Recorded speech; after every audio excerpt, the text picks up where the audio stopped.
Magandang umaga, Malacañang Press Corps, and welcome sa ating press briefing ngayong umaga, March 26. President Ferdinand R. Marcos Jr. led today's sectoral meeting on the government's response to El Nino and the outlook for La Nina. President Marcos has ordered the activation of the El Nino Southern Oscillation Online Platform, or ENOP, a centralized repository of data for the understanding, monitoring, and addressing the impacts of El Nino and La Nina. This will primarily serve the public and decision makers as well. In attendance at today's sectoral meeting were the El Nino Task Force headed by the Secretaries of National Defense, Science and Technology, Agriculture, and the Environment and Natural Resources. The Secretaries of DILG, DBM, Energy, and Communications were also present. Updates were given on government interventions in water management, food security, energy, health, and public safety. A quick climate outlook shows that El Nino continues to weaken and will likely persist until May 2024, with a transition to El Nino Southern Oscillation, or ENSO, neutral conditions in April to June 2024. La Nina is likely to develop within the next 6 months. And to give us the complete details, we have with us the DOST Secretary, Renato Solidum Jr. Secretary Solidum, good morning. Thank you, Daphne. Good morning to everyone. As mentioned, the El Nino in the tropical Pacific continues to weaken, but the impacts, like hotter and drier conditions, will continue. Although the El Nino will transition to neutral by April, May, June 2024 season, there is also the increasing probability of La Nina at 62% in June, July, August season. Also, we need to emphasize that historically, pre-developing La Nina is characterized by below normal rainfall. Therefore, the possibility of a slight delay of the onset of rainy season is likely, and its effect will combine with the effects of the ongoing El Nino. Hence, if we look at the impacts of the ongoing El Nino, starting October, we have seen some provinces to have dry spell, but up to March, we have seen the increasing number of provinces affected by dry spell and drought. As of March 24, 37 provinces experienced drought condition, meteorological drought, and 17 experienced dry spell and 13 dry condition. Now, the rainfall forecast would show us that by April, there will still be a lot of areas to be affected by way below normal rainfall, more than 60%, and also below normal. And rains will come by May, but there will still be other areas that will have less rainfall. So the forecast for the ongoing effects of El Nino would continue for April. We have 48 provinces to be affected by drought, 24 dry spell. But by May, it will be 54 provinces to be affected by drought and 10 dry spell. So almost the same if you combine both the drought and dry spell, but the drought-affected provinces will continue to persist based on DOST Pagasa's outlook, 25 by June, 23 by July, and 10 by August. So there will still be some provinces to be affected by the combined effect of El Nino and the preparation for La Nina, which would bring in less normal rainfall. Hence, we need to continue doing the operations for El Nino preparedness, but also keeping in mind that we need to prepare for La Nina in the second half of the year. So what are the chances of La Nina in the coming season? There is a 62% chance of La Nina developing by June, August 2024, and that percentage increases as we move to the later half of the year. So, government agencies will continue to implement the El Nino actions, and of course, later on, transition into preparing for La Nina. So, that's the summary. Thank you very much. Okay, Secretary, would you like to talk a little bit about the new app or the online platform? The El Nino Southern Oscillation Platform has been created by DOST through FIVOX with inputs from DOST Pag-asa and all the agencies that addresses the five sectors, no? Yung food, sa water, sa health, public safety, and energy. And the public can actually look at the platform to know more about these different sectors, what the government agencies are doing, but they can also look at information materials that can help them prepare for El Nino and later on La Nina, and to make sure that they contribute to the preparedness of their communities for these hazards. The citizens can also report what they observe on the ground, and there's a citizen survey that can be used. There's a QR code in the website, and this can be easily accommodated through a dashboard. As the reports come along, then the more data will be stored in the app, and the more people can see which other areas are experiencing the same effects. There will be another part of the dashboard or the platform that will be exclusive for local governments to have more detailed reporting, and also the other agencies reporting, so that the president and other executives can look at the overall response of government, so that we can have the same set of information to be shared also to the public later on. Thank you. Okay, thank you. We can open the floor to questions. Maris Umali, GMA 7. Good morning. It's on. So, It's on. All right. Good morning, Secretary Solidum. You mentioned a while ago that there are 48 provinces that will be experiencing drought in April, and it will increase to 54 by May, and 24 will be experiencing dry spell in April and 10 in May. What are the implications on the different areas that will be also experiencing a drought? And can you also cite to us these specific regions or areas in the Philippines that are particularly at risk from the impacts of El Nino? okay. By April, let me just cite the overall coverage of the drought and dry spell. By April, almost the whole country will be affected, no? Total kasi ng ano yan 70, 72, no? Both drought and dry spell. By May, the total is 64, so lesser number, and the less affected areas will be starting in southeastern Mindanao. Yung southern Mindanao, less affected na ng drought and dry spell. Now, the implication is that we will still have the same preparedness even though it's drought or dry spell. There's still lack of water. And so the lack of water will be the main factor for the different responses of both local government and the public. Sir, we just interviewed a week ago the National Water Resources Board, and they said there will be some areas that will be affected by the water allocation. How exactly are we considering this? Of course, there will be lack of water, as you've mentioned, in those specific areas, considering that there will be drought and dry spell. So with this condition that there will be a lot of water allocations in specific areas in Metro Manila, NCR, and some nearby provinces, how are you considering this, and what are the other actions being taken by the government?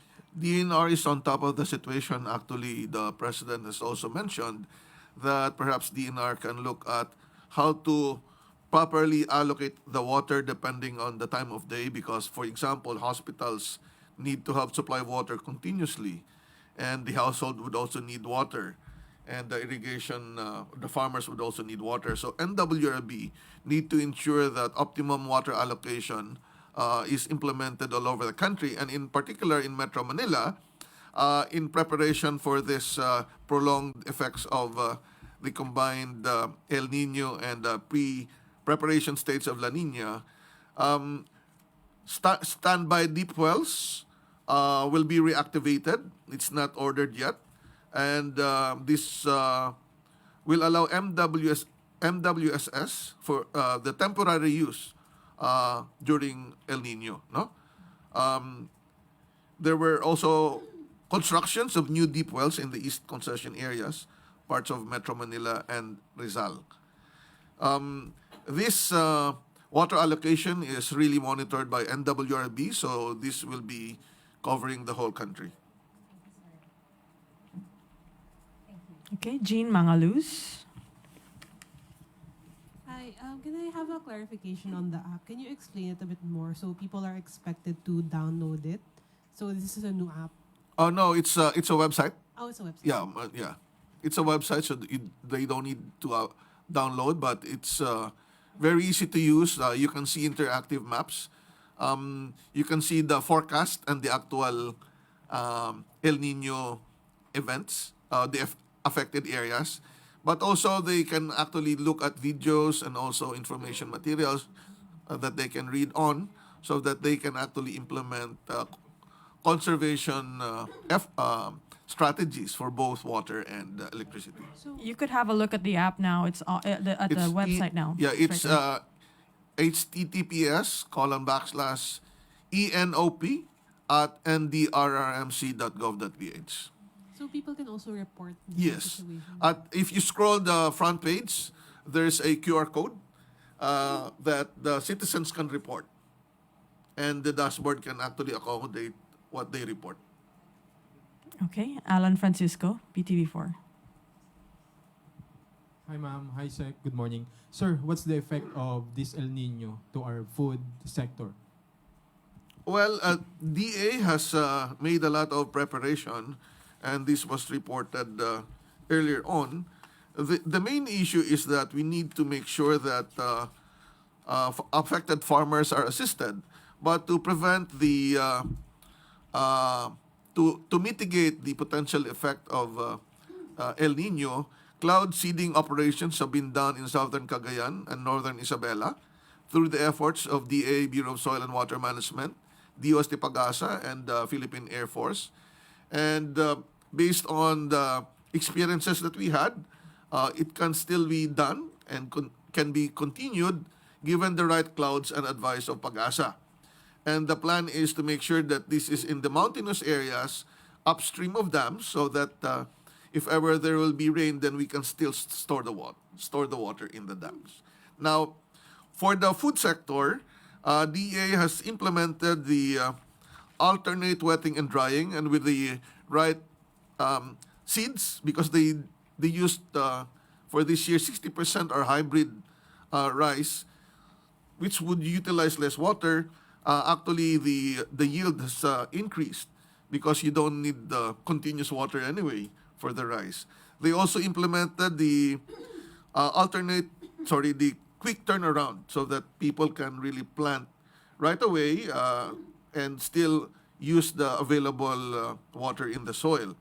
Now, for those areas that have problems, the repair and rehabilitation of water harvesting structures were implemented, pumps are being provided, and of course, alternate livelihood through the provision of like native animals, and of course for the fisher folk, they have alternate technologies that they can use. No, DA is also monitoring the supply of basic commodities and agricultural products. Okay. Eden Santos, Net 25. Good morning po, Secretary. Nabanggit niyo po kanina, hindi pa pinag-uutos yung pag-reactivate po ng deep wells. Gaano po makatutulong itong mga deep wells na to? Parang hindi nata ganun kadami yung mga available pong deep wells, especially dito sa Metro Manila. And then, gaano po kalaki pa yung ating water conservation sa mga dams bago po dumating yung La Nina? Okay, sa ulat ng DNR, yung critical dyan, yung bandang buwan ng Mayo, na kung saan yung level ng mga dam ay baka nasa mababang level na based on the operating level. Kaya ito mga deep well ay makakatulong sa pagbibigay ng dagdag na volume ng water. Alam nyo naman na hindi natin pinagpatuloy ang paggamit ng mga deep wells sa mga lugar na mayroon ng supply ang dalawang concessionaire. At iniingatan din natin na gumamit ng deep well kasi kapag sobrang gamit ng tubig, may epekto sa ground. No? So, kaya nga minamanage muna kung kailan ito i-operate at binabantayan ng mabuti. Ilang deep wells po yung meron tayo kung merong dati sa DNR? Wala akong sa ngayon na datos na matatandaan ko. Pero sinabi ng DNR na may mga standby deep wells na sila na na-identify. Na pwede pong itap anytime? Yes, anytime. Ayun. Thank you po. Okay, Maricel Halili, TV5. Hi, Sec. Magandang umaga po. Sir, you mentioned earlier na meron tayong 62% chance of experiencing La Nina by June. So what should we expect during the transition period? Ano po yung pwede nating maranasan? Yung 62% by June, ito yung probability na magkaroon ng La Nina in the next 6 months. So, ibig sabihin, yung epekto ng La Nina, hindi naman makikita kagad yan sa June. Baka later parts pa ng second half of the year. Pero dahil sa historical data, bago mag-La Nina, ang mga dumarating na hangin ay mainit at tuyo. Kaya kahit nagkakaroon na ng paghina ang El Nino, na ang epekto ay kunti din ang ulan at tuyo din ang hangin at mainit, nadagdag pa ngayon yung pre-La Nina preparation months. So naprolong ngayon yung buwan na meron tayong mga drought. So yun po yung magiging epekto, na delayed yung onset ng rainy season. So our actions that before were intended ng parang second half lang ng year, kailangan natin ipagpatuloy hanggang third quarter for the El Nino or the drought effect. So, ibig sabihin, sir, hanggang kailan po natin posibleng maranasan yung matinding tagtuyot? Ang nabanggit ko kanina, meron pa ring mga probinsya na may drought by August. No? 10 drought and 1 dry spell and 2 dry conditions. So, ang kasagsagan niyan is April and May, and then pababa na yung bilang June, July until August. September, wala nang nakikita so far ang pag-asa na drought condition. Okay, Harley Valbuena, DZME. Please pass the mic to the back. Hello, good morning, Secretary. Sir, even though the El Nino continues to weaken, do you still see the worsening of its impact given the onset of the summer or dry season? Ano po kaya yung epekto ng summer sa impact ng El Nino? Well, kasama na yung summer and El Nino combined, no? Kaya nga by April and May yung kasagsagan ng drought and dry spell. Yan yung talagang nabanggit na rin ng DOST Pag-asa yan. But because of the possibility of La Nina and the fact na dry and hotter, mapopulong ngayon yung mga months na meron pang drought condition hanggang August. But the preparation for El Nino and the actions that we should take should be continuous. Now, pagdating naman sa summer, kailangan nating pagtuunan din ng pansin ang epekto ng init ng panahon sa mga tao. Kaya ang DOH ay nagbibigay din ng mga babala patungkol sa kailangang pagprotekta sa ating katawan sa pamamagitan ng pag-hydrate, sa pamamagitan ng pagsuot ng tamang kasuotan, at from time to time yung mga nagtatrabaho sa labas ay sumilong at magpahinga. Okay, Alvin Baltasar, Radio Pilipinas. Please pass the mic to the back. Secretary, magandang umaga po. Secretary, kakamustahin lang po natin yung assistance natin sa mga magsasaka. In particular, yung water assistance sa mga farmers natin, lalo na doon sa Cordillera region. Ang DA nagbibigay ng mga tulong sa iba't ibang lugar sa Pilipinas at ang report nila base sa kanilang bulletin, may mga lugar na naapektuhan at natulungan nila, no? At lalong-lalo na dito sa Mimaropa kung saan sa Mindoro area ay nag-declare na ng state of calamity. Pagdating naman po sa Cordillera, may mga nabanggit na sunog before. Wala nang forest fire kundi grass fire na lang.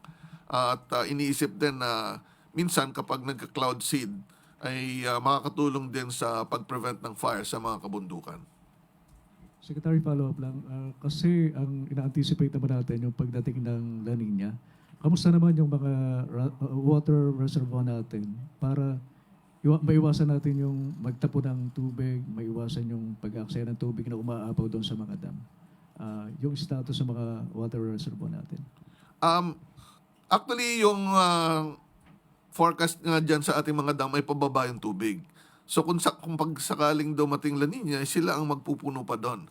But definitely ang isang siguro baka mamaya matakel sa second half ng ating press con with the DOE, yung concern sa magat na alam naman natin na bumababaw. Kaya madalas magpakawala ng tubig ang magat kasi bumababaw yung reservoir at lalo-lalo na apektuhan ito nung July 1990 earthquake, maraming landslide dyan sa paligid, kaya lalong bumabaw. So that's the issue that they also wanted to look at. There's an ongoing meeting right now with the DOE and National Irrigation. So mamaya ang briefing natin with DOE. Katrina Domingo, ABS-CBN 2. Good morning, sir. Sir, can you explain to the public ano yung magiging effect ng La Nina on the strength and severity of typhoons in the latter part of the year? Okay. Pwede ko bang tawagin at ang ating star for all seasons, El Nino star and La Nina star? Sagutin mo yung epekto ng La Nina, yung in terms of the typhoon. Kasi sa El Nino, bumaba ang bilang ng El Nino. Mas maganda na sa climate modeler po natin manggaling yung specific na sagot. Harap ka na doon. So during La Nina po, usually po ay medyo mas dumadami yung bilang ng ating bagyo since yung pong pag-init ng temperatura ng karagatan, mas malapit yung pag-init sa atin. So therefore po, possible yung potential tropical cyclone development na mas malapit na sa karagatan sa atin. So that is why there is a possibility na during the last quarter of this year, possible po na medyo marami tayong bagyo. And usually, malapit po yung development ng mga bagyo. Therefore, yung preparation po natin medyo lumiliit po since yung mga chances po ng developing ng mga bagyo during La Nina mas malapit sa ating kalupaan. So that is why ibig sabihin niya, yes, mas maikli yung lead time. Yes. Ito bagyo mas malapit, mas konti lang ang panahon natin na maghanda. So dapat handang-handa tayo parati sa mga bagyo. Sir, so Sige lang. sir, so what is the average number of typhoons do we have in a year, and by how much do we expect that to increase with the onset of La Nina? Okay, may model kayo sa 20 at least, no? So yung El Nino naging 11, ano yung projection natin for the La Nina episode? For now po, by this year, mga around 13 to 16 na bagyo po ang possible po this year. So, ibig sabihin po, paring below normal dahil yung mararamdaman po kasi natin yung possible effect ng La Nina is last quarter of the year. So, for now po, 13 to 16 typhoons po for this year yung ating predicted, which is below normal dun sa average na 19 to 20 po. Sir, you mentioned that there will be a shorter lead time because of the frequency. Oh, the nearness because of the where the nearness typhoon of the- will originate. Yeah. Sir, so what is the government doing to preposition programs, projects, or even goods ahead of time? In any case, ang DSWD naman, ang kanilang standard operating procedure ay nag-preposition yan kasamang OCD. So, marami na tayong spirits na ganyan. So, standard operating procedure yan. In fact, nag-improve pa tayo sa ating disaster response plan kasi recently we had a meeting sa first council meeting and we approved the modified National Disaster Response Plan for the better. At yan ay ina-anticipate. The issue now is people should really make sure that they're always ready. Kaya importante po yung LGU level and individual and family level preparedness pagdating sa mga ganitong panahon. Yung El Nino kasi, ang mainit na katubigan ay nasa eastern pa ng Pacific, Central Pacific. So kahit bumagyo doon, hindi abot sa Pilipinas. Ngayon, dito na yung mas mainit na tubig, mas malapit, kaya mas maikli lang ang kanyang tatahakin at dito na sa atin. Okay, Eden Santos, na 25. Follow up lang po ako dun sa bagyo na around 13 to 16 this year po, ano, parang kumonte kumpara dun sa 20, talaga taon-taon, hindi po ba? Ito po ba inaasahan natin mas magiging yung malalakas na bagyo or hindi naman po ganun kapaminsala gaya ng mga nakalipas na taon? Lagi pong may possibility na may mga bagyo na mapaminsala. So not only in terms of malakas yung hangin na dulot nito or possible po yung medyo maraming ulan. So dalawa po yung possible po na posibleng tindi ng magiging epekto po ng ating mga bagyo. So yun po yung kailangan din po nating paghandaan dahil nandito tayo sa combined effects ng El Nino, although weakening siya. So ito po namang La Nina. So medyo kung maaaring maging rain-bearing yung ating mga bagyo. So therefore, medyo maraming ulan pagdating po ng possible arrival po ng La Nina. And ito naman po, yung mga medyo malalakas yung mga hangin. Kapag medyo during the southwest monsoon or habagat, so possible naman din po yung mga malalakas na bagyo in terms of malakas na hangin. Mababawi natin yung tubig na mawawala sa El Nino. Hopefully po. So possible po, but then kailangan din po natin yung proper timing ng pagdating ng mga tubig. So kung halimbawa po naman na last quarter ng year na darating yung ating mga pag-ulan due to La Nina, so ang very critical po natin is yung the time na maka-recover yung ating mga water reservoir. So yung July, August, September, hopefully po dito tayo maka-recover ng medyo mas marami po yung ulan na darating para unti-unti pong tataas na yung level ng ating mga water reservoir. Okay, go ahead, Katrina. Sir, clarification. Until when do we expect La Nina to persist next year? Do we have a projection already? Every 6 months yan, but do you have more than the 6 months projection? So for now, kasi nakikita natin at least first quarter of the following year and it is somewhat weak for now yung nakikita natin. So kailangan we need to keep on monitoring po. So parang yung ating progression last year sa El Nino, nag-update tayo every month. So just so that you understand, very dynamic yung weather system, so that's why we need to continuously update everyone. And this is why we have the online portal the online. to keep everyone updated with specifics on localities. So the online platform can make you aware of the potential El Nino or La Nina. And the more data that we actually provide to the platform, the better for the LGUs and the government to really respond to the effect more speedily. Thank you. Maricel Halili, TV5. Ma'am, just a follow-up lang po. Yung sinasabi po kanina na pag-ikli nung panahon ng pagbibigay ng warning and preparation, gaano po kaikli yung pinag-uusapan natin? Like kung ngayon, ilang araw po ba yung ginagawa natin pag natutuko Okay. yung... Hindi naman ganun kaikli.